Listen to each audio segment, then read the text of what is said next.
All right, part two of the Crucifixion of Jesus, the Passion of Christ from a Medical Point of View by C. Truman Davis. A small bundle of flexible branches covered with long thorns, commonly used for firewood, are plaited into the shape of a crown, and this is pressed into his scalp. Again, there is copious bleeding, the scalp being one of the most vascular areas of the body. After mocking him and striking him across the face, the soldiers take a stick from his hand and strike him across the head, driving the thorns deeper into his scalp. Finally, they tire of their sadistic sport, and the robe is torn from his back. This had already become adherent to the clots of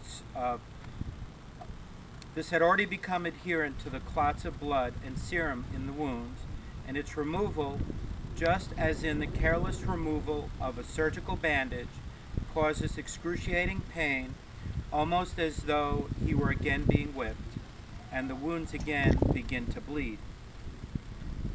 In deference to Jewish custom, the Romans return his garments. The heavy patibulum of the cross is tied across his shoulders, and the procession of the condemned Christ, two thieves, and the execution detail of Roman soldiers, headed by a centurion, begins its slow journey along the Via Dolorosa. In spite of his efforts to walk erect, the weight of the heavy wooden beam, together with the shock produced by copious blood loss, is too much. He stumbles and falls. The rough wood of the beam gouges into the lacerated skin and muscles of the shoulders. He tries to rise, but human muscles have been pushed beyond their endurance. The centurion, anxious to get on with the crucifixion, selects a stalwart North African onlooker, Simon of Cyrene, to carry the cross. Jesus follows, still bleeding and sweating the cold, clammy sweat of shock. The 650-yard journey from the fortress Antonia to Golgotha is finally completed. The prisoner is again stripped of his clothes, except for a loincloth which is allowed the Jews. The crucifixion begins. Jesus is offered wine mixed with myrrh, a mild analgesic mixture. He refuses to drink. Simon is ordered to place the patibulum on the ground, and Jesus is quickly thrown backward with his shoulders against the wood. The legionnaire feels for the depression at the front of the wrist. He drives a heavy, square, wrought iron nail through the wrist and deep into the wood. Quickly he moves to the other side and repeats the action, being careful not to pull the arms too tightly, but to allow some flexion and movement. The patibulum is then lifted in place at the top of the stipes, and the titulus reading, Jesus of Nazareth, King of the Jews, is nailed in place. The left foot is pressed backward against the right foot, and with both feet extended, toes down, a nail is driven through the arc of each, leaving the knees moderately flexed. The victim is now crucified.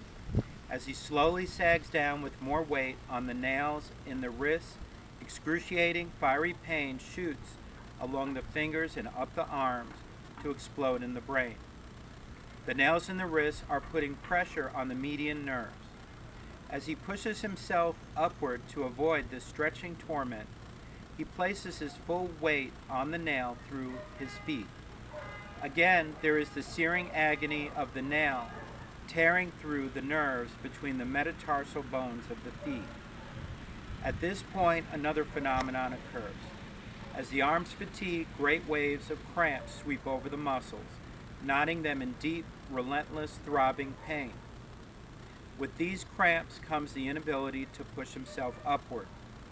Hanging by his arms, the pectoral muscles are paralyzed, and the intercostal muscles are unable to act. Air can be drawn into the lungs, but cannot be exhaled. Jesus fights to raise himself in order to get even one short breath. Finally, carbon dioxide builds up in the lungs and in the bloodstream, and the cramps partially subside. Spasmodically, he is able to push himself upward to exhale, and bring in the life-giving oxygen. It was undoubtedly during these periods that he uttered the 7 short sentences which are recorded. The first, looking down at the Roman soldiers throwing dice for his seamless garment, "Father, forgive them, for they know not what they do." The second, to the penitent thief, "Today thou shalt be with me in paradise." The third, looking down at the terrified, grief-stricken adolescent John, the beloved apostle, he says, "Behold thy mother," and looking to Mary, his mother, "Woman, behold thy son." The fourth cry is from the beginning of the 22nd Psalm, my God, why hast thou forsaken me?" Hours of this limitless pain, cycles of twisting, joint-rending cramps, intermittent partial asphyxiation, searing pain as tissue is torn from his lacerated back as he moves up and down against the rough timber. Then another agony begins, a crushing pain deep in the chest as the pericardium slowly fills with serum and begins to compress the heart. Let us remember again the 22nd Psalm, the 14th verse. "I am poured out like water, and all my bones are out of joint. My heart is like wax. It is melted in the midst of my bowels." It is now almost over. The loss of tissue fluids has reached a critical level. The compressed heart is struggling to pump heavy, thick, sluggish blood into the tissues. The tortured lungs are making a frantic effort to gasp in small gulps of air. The markedly dehydrated tissues send their flood of stimuli to the brain. Jesus gasps his 5th cry, "I thirst." Let us remember another verse from the prophetic 22nd Psalm. "My strength is dried up like a potsherd, and my tongue cleaveth to my jaws. And thou hast brought me into the dust of death." A sponge soaked in Pascha, the cheap sour wine, which is the staple drink of the Roman legionnaires, is lifted to his lips. He apparently doesn't take any of the liquid. The body of Jesus is now in extremis, and he can feel the chill of death creeping through his tissues.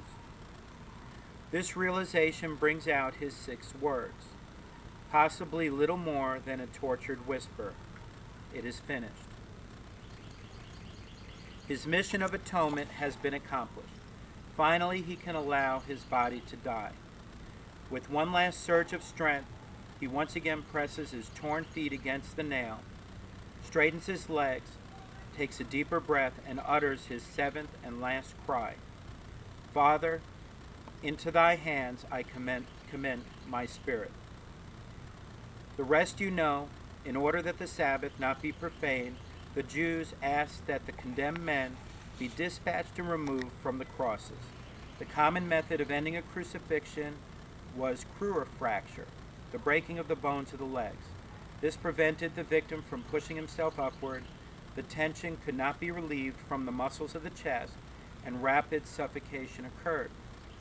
The legs of the 2 thieves were broken, but when they came to Jesus, they saw that this was unnecessary. Apparently, to make doubly sure of death, the legionnaire drove his lance through the 5th interspace between the ribs, upward through the pericardium and into the heart. The 34th verse of the 19th chapter of the Gospel according to St. John, "And immediately there came out blood and water. Thus there was an escape of watery fluid from the sac surrounding the heart and blood from the interior of the heart.